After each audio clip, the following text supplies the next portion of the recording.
Ja sam kao dete ovdje već dolazio redovno, još dok je moja baka Vera bila živa, dedo Vasila, zbog koga smo ovdje, između ostalo, nažalost nikad nisam upoznao jer je preminuo pre nego što se ja rodio. A što se Skoplja tiče, Skoplje obožavam. Imam mnogo i prijatelja i rodbine ovdje i jedva čekam da dođem da probam neki od specijaliteta makedonskih.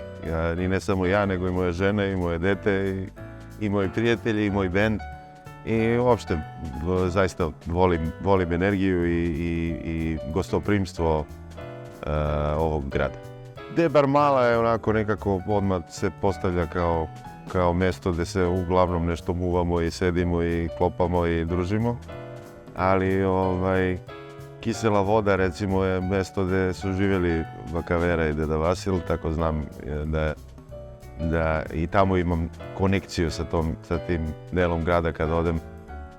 Podsjetim se svog djetinjstva i mislim to je otprilike to, mada i turska čašija mi je isto divna.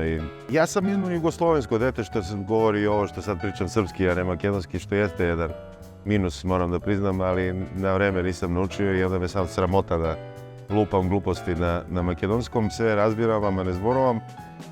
Ali ono što je de facto je da bez obzira na to što sam odrastao u zemlji koje više nema i da sam veoma povezan sa svim delovima te bivše zemlje, da Makedonija ima jedan posebno mesto u mom srcu i moje duši i mojim genima. Ako neka muzika me inspiriše večito i ako je neka muzika toliko raznovrsna, toliko bogata, toliko specijalna, to je makedonska narodna muzika i makedonski folklor, a i ne samo narodna muzika ovdje. Pa ponekad je zaista, kako kažu Amerikaci, overwhelming. Overwhelming je kad onako te obaspe veličina njih dvojice. Svako na svoj način.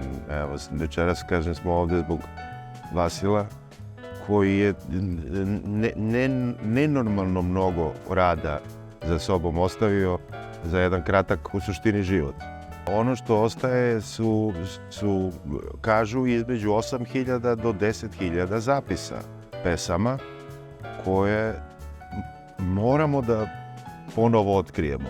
To je što se dede tiče, a što se Zafira tiče, on je ostavio isto mnogo toga za sobom i mi sad 17. decembra pokušavamo da na jednom koncertu to koliko toliko obuhvatimo, gdje ćemo u njegovu čast da se skupimo, tako da pevamo njegove pesme, pevamo pesme koje njemu znače, makedonsku narodnu muziku koja je i njega naravno obeležila i koju on itekako volao. Želeo je da objedini sve svoje stihove u jedno izdanje kojih ima mnogo i na makedonskom i na srpskom jeziku. Ima i tu i nekih albuma koji nikad nisu zapravo izašli u pravom obliku. Jedan je i Zafir pesme od Vasila.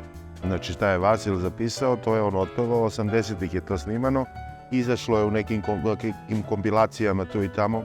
Plan je da se u Kavadarcima otvori jedna spomen soba, pored sobe koja je već otvorena za Vasila. Naravno, ja planiram da nastavim da radim ovo što radim prevashodno i na taj način naravno odam čast i dedi i tati. A tu je, boga mi, mlada nada Marta Hadžimanov koja evo sad je upravo pevala na Berlinskoj filharmoniji, tako da generacija nova stiže.